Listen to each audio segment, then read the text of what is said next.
أما بعد أعوذ بالله من الشيطان الرجيم بسم الله الرحمن الرحيم إن الدين عند الله الإسلام صدق الله مولانا العظيم۔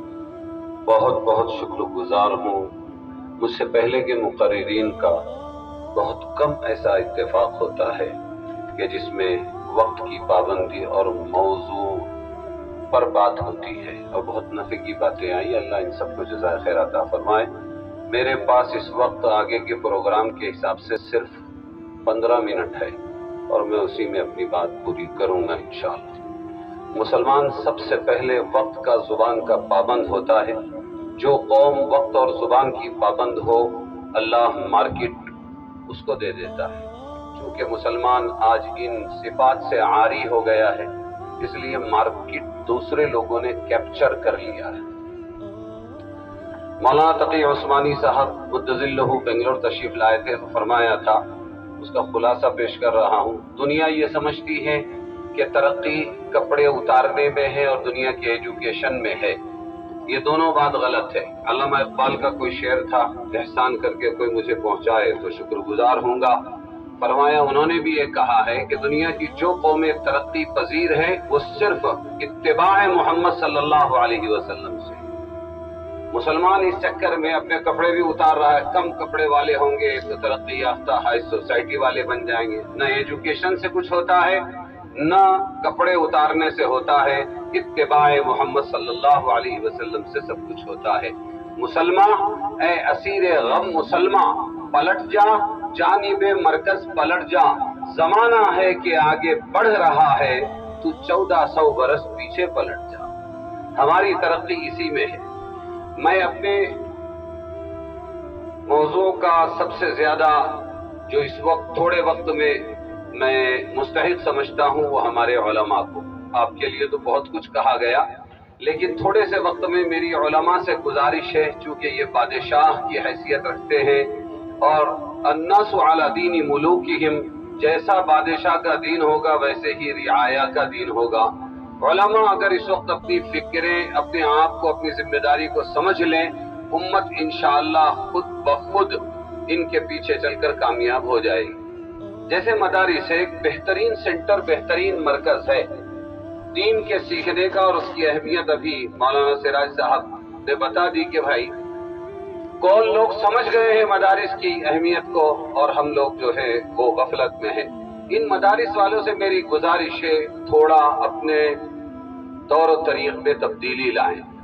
جیسے ہمارے ان مدارس میں اب ہمارا دستور ہند بھی پڑھا لینا چاہیے، یہ بہت بڑی وقت کی ضرورت ہے۔ اور جیسے سیاست کی بات آئی کہ سیاسی بیداری بھی ہمارے بچوں میں، ہمارے مدرسے کے طلباء میں آنی چاہیے۔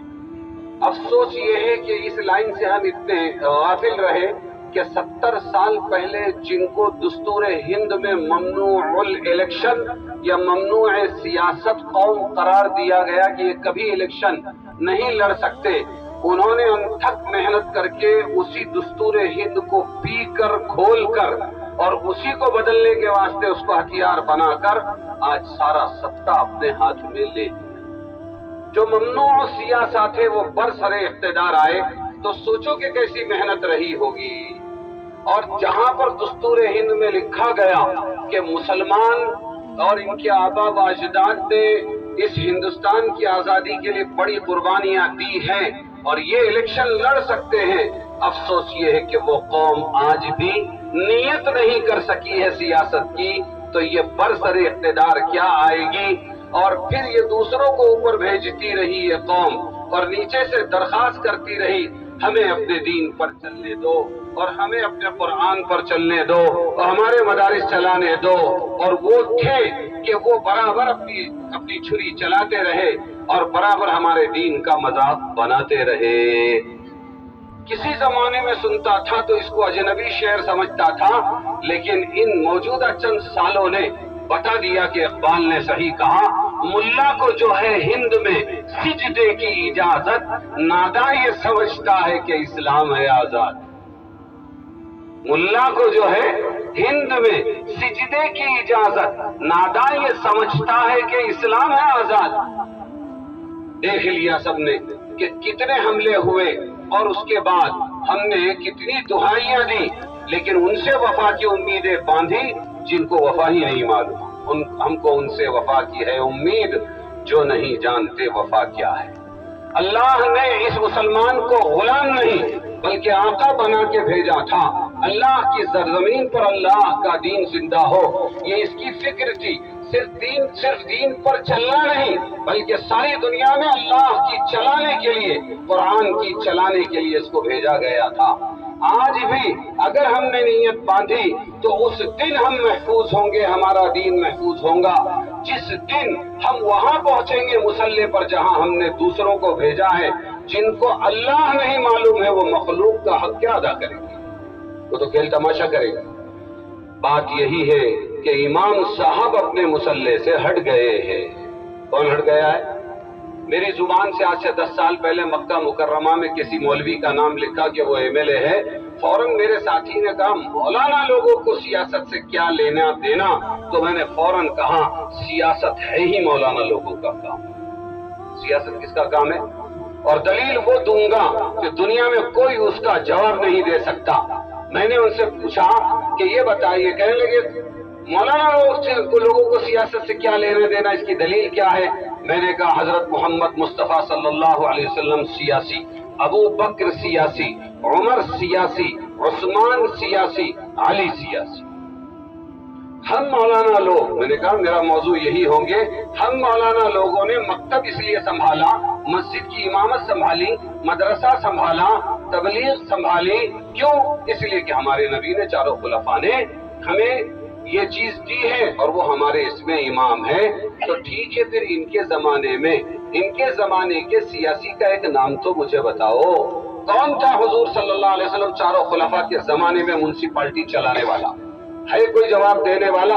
ان کی ٹوپیوں کا تذکرہ اور ان کی چپلوں کا تذکرہ, ان کے آسا کپڑوں کا تذکرہ, ان کے بالوں ناخن کا تذکرہ موجود ہے. تو ان کے زمانے کے میونسپلٹی چلانے والے حکمراں اور سیاسی کا تذکرہ کیوں موجود نہیں ہے؟ جواب یہ ہے کہ یہ خود سیاسی تھے. جواب کیا ہے؟ ارے اس وقت کے حکمراں کون تھے؟ ہمارے نبی. کون تھے؟ ابو بکر, عثمان, علی.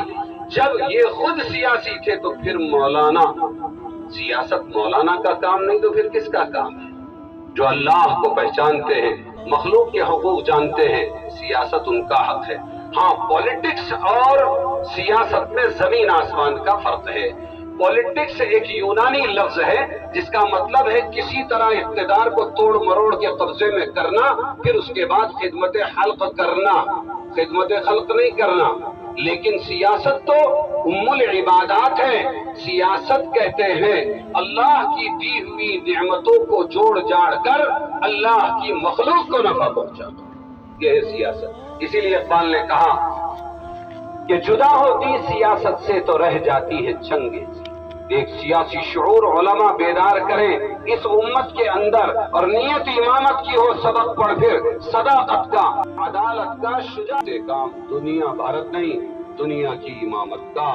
اور جیسے مدارس کی اہمیت کو وہ سمجھتے ہیں اسی طرح مسلم کی اہمیت کو بھی وہی سمجھتے ہیں. اسی لیے اتنی پریشانی. تو ایک تو ہمارے مدارس والے اپنی روش کو بدل دیں, کیونکہ یہ سینٹرز امت کے مال سے بن چکے ہیں. اپنی فکر کو وسیع کریں, پوری امت کو اس ادارے سے نفع پہنچے, اس کے پروگرام علماء بنائیں. بڑوں کی تعلیم اور اسی طرح عورتوں کی تعلیم اور ہمارے بچوں کی تعلیم. پھر ہمارے بچوں کی تعلیم میں جو ضروری تعلیم ہے, میں نے ایک ہنٹ دیا کہ دستور ہند بھی مختصر پڑھایا جائے تاکہ ہم عزت کے شہری تو بن سکیں. پھر اسی طریقے پر ہمارے یہاں حافظ بنانے کا بہت رواج ہے. ذرا آج سمجھنے کی کوشش کریں کہ عالم بنانا فرض عین ہے, حافظ بنانا فرض کفایہ ہے. جو حدیثیں ہم نے پڑھ کر امت کے سامنے پیش کی ہیں, ایک بار فضائل قرآن میں جا کر پھر ان حدیثوں پر نظر کریں. من قرأ القرآن وعمل بما فیہ, 3 بار کہوں گا اس کو, من قرأ القرآن وعمل بما فیہ, من قرأ القرآن وعمل بما فیہ. یہی سے ہم استدلال کرتے ہیں کہ حافظ قرآن کے ماں باپ کو نور کا تاج پہنایا جائے گا، 10 واجب جہنم لوگوں کو وہ جنت میں لے جانے کا ذریعہ بنے گا، لیکن اکثر حافظ غیر عالم رہ جاتے ہیں، جبکہ فضیلت عالم قرآن کی ہے، حفظ کے ساتھ وَعَمِلَ بِمَا فِيهِ، اس نے قرآن کو پڑھا پھر اس پر عمل کیا جو قرآن میں ہے۔ قرآن پر عمل ہو نہیں سکتا جب تک کہ علم قرآن نہ آئے، اس لیے کہ اس زمانے کا دستور تھا کہ ایک سورت شروع کر کے الفاظ درست کرتے تھے، حفظ کرتے تھے، اس کا علم حاصل کرتے تھے، اس پر عمل کرتے تھے، اس کے بعد دوسری سورت شروع کرتے تھے۔ یہ تحفیظ قرآن، اس کی بھی فکر ہونی چاہیے۔ یہ کام کس کا ہے؟